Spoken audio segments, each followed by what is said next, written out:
Hi, എല്ലാവർക്കും നമസ്കാരം. Welcome back to Isha spicy tasty world.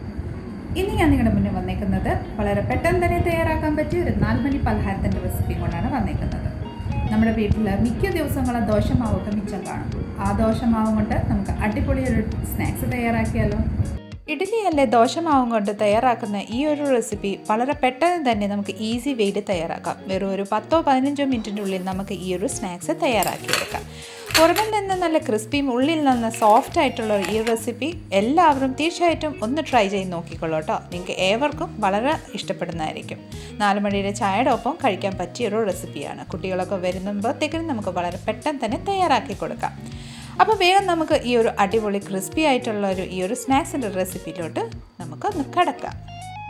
അപ്പോൾ നമ്മുടെ ഈ ഒരു സ്നാക്സ് തയ്യാറാക്കാൻ നമുക്കൊരു ബൗൾ എടുക്കാം. അതിലോട്ട് നമുക്ക് ബാക്കി വന്ന 1 കപ്പ് ദോശമാവ് അല്ലെങ്കിൽ ഇഡ്ഡലി മാവ് നമുക്ക് ചേർക്കാം.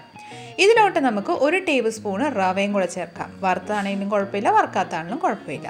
ഇനി നമുക്കിതിലോട്ട് 1 ടേബിൾ സ്പൂണ് അരിപ്പൊടിയും കൂടെ ചേർക്കാം. പത്തിരിയോ പുട്ടുപൊടിയോ എന്തായാലും കുഴപ്പമൊന്നുമില്ല കേട്ടോ. ഇനി നമുക്ക് ചെറുതായിട്ട് ഞുറുക്കി വെച്ചിരിക്കുന്ന ഒരു സവോള നമുക്കിതിലോട്ട് ആഡ് ചെയ്യാം. അതിനുശേഷം ഒരു മീഡിയം സൈസുള്ള പച്ചമുളക് ഞാൻ ഞുറുക്കി വെച്ചിട്ടുണ്ടായിരുന്നു, അതും കൂടെ ആഡ് ചെയ്തു. കുറച്ച് മല്ലിയിലയും കൂടെ ആഡ് ചെയ്യാം.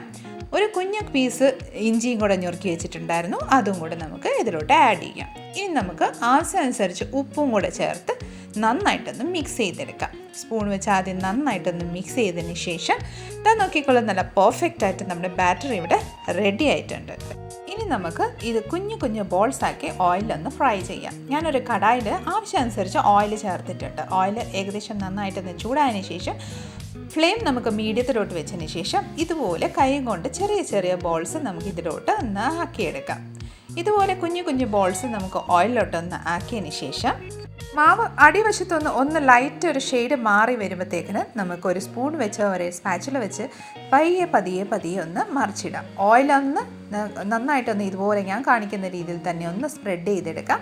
അപ്പം മുകളിലത്തെ ആ മാവും കൂടെ ചെറുതായിട്ടൊന്ന് വെന്ത് കിട്ടും. അപ്പോൾ ആ സമയത്ത് നമുക്ക് ഓരോന്നായിട്ട് നമുക്ക് ഇതുപോലെ ഒന്ന് മറിച്ചെടുക്കാം. ഓരോന്നായിട്ട് തിരിച്ചും മറിച്ചും നന്നായിട്ടൊരു ഗോൾഡൻ ബ്രൗൺ കളർ ആവുന്നിടം വരെ നമുക്കൊന്ന് ഫ്രൈ ചെയ്തെടുക്കാം കേട്ടോ. ഫ്ലെയിം മീഡിയം ഫ്ലെയിമിൽ തന്നെ വെച്ച് നന്നായിട്ടൊന്ന് ഫ്രൈ ചെയ്യുക. ഹൈ ഫ്ലെയിമിൽ വെച്ച് കഴിഞ്ഞാൽ വേവാനുള്ള കുറവുള്ള സാധ്യതയുണ്ട്. അപ്പോൾ ഇതാ നോക്കിക്കോളൂ, നമ്മുടെ ഈ ഒരു ബോൾസ് അടിപൊളിയായിട്ട് ഫ്രൈ ആയി വന്നിട്ടുണ്ട്. നമുക്കിനി അതൊന്ന് കോരി വേറെ പ്ലേറ്റിലോട്ട് ഒന്ന് ട്രാൻസ്ഫർ ചെയ്തെടുക്കാം. അതിന് വേണ്ടിയിട്ട് ഞാനൊരു സ്ട്രെയിനർ എടുത്ത് പതിയെ ഓയിൽ റിലീസ് ആവുന്നതും വരെ ഒന്ന് തട്ടിക്കൊടുക്കാം. അതിനുശേഷം നമുക്കൊരു പ്ലേറ്റിലോട്ട് ഒന്ന് ട്രാൻസ്ഫർ ചെയ്തെടുക്കാം കേട്ടോ. ഈ ഒരു കളർ ആവണം നമ്മുടെ ഈ ഒരു ബോൾസിന്. നമുക്ക് പ്ലേറ്റിലോട്ട് ട്രാൻസ്ഫർ ചെയ്തതിന് ശേഷം അതേ സെയിം രീതിയിൽ തന്നെ നമുക്ക് കുഞ്ഞു ബോൾസ് വീണ്ടും ഓയിലോട്ട് ആക്കിയതിന് ശേഷം ബാക്കിയുള്ള മാവിൻ്റെ സെയിം രീതിയിൽ നമുക്കൊന്ന് ഫ്രൈ ചെയ്തെടുക്കാം കേട്ടോ.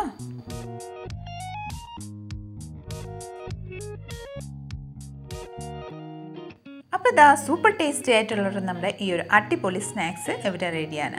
ഞാനിവിടെ ഒരു പ്ലേറ്റിലോട്ട് സർവ് ചെയ്തിട്ടുണ്ട്. നമുക്ക് ഈ ഒരു സ്നാക്സ് ടൊമാറ്റോ സോസിൻ്റെ ഒപ്പം അല്ലെങ്കിൽ ചില്ലി സോസിൻ്റെ ഒപ്പം കഴിക്കാം. വളരെ ടേസ്റ്റിയാണ് കേട്ടോ. 4 മണി സമയമാകുമ്പോഴത്തേക്കിന് കട്ടൻ ചായയുടെ കൂടെയോ അല്ലെങ്കിൽ നമ്മൾ ജസ്റ്റ് ഒരു കോഫിയൊക്കെ കഴിക്കുമ്പോൾ ആ സമയത്ത് ജസ്റ്റ് ഒന്ന് വളരെ ടേസ്റ്റി ആയിട്ട് കഴിക്കാൻ പറ്റിയൊരു റെസിപ്പിയാണ്.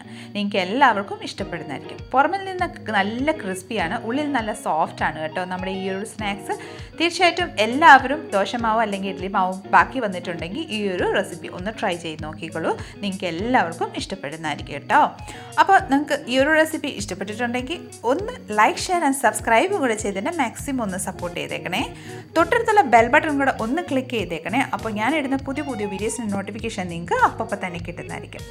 അപ്പോൾ അടുത്ത നല്ലൊരു റെസിപ്പിയും കൊണ്ട് വരുന്നിടം വരെ എല്ലാവരും stay tune, be happy and keep smiling. Thank you for watching and by.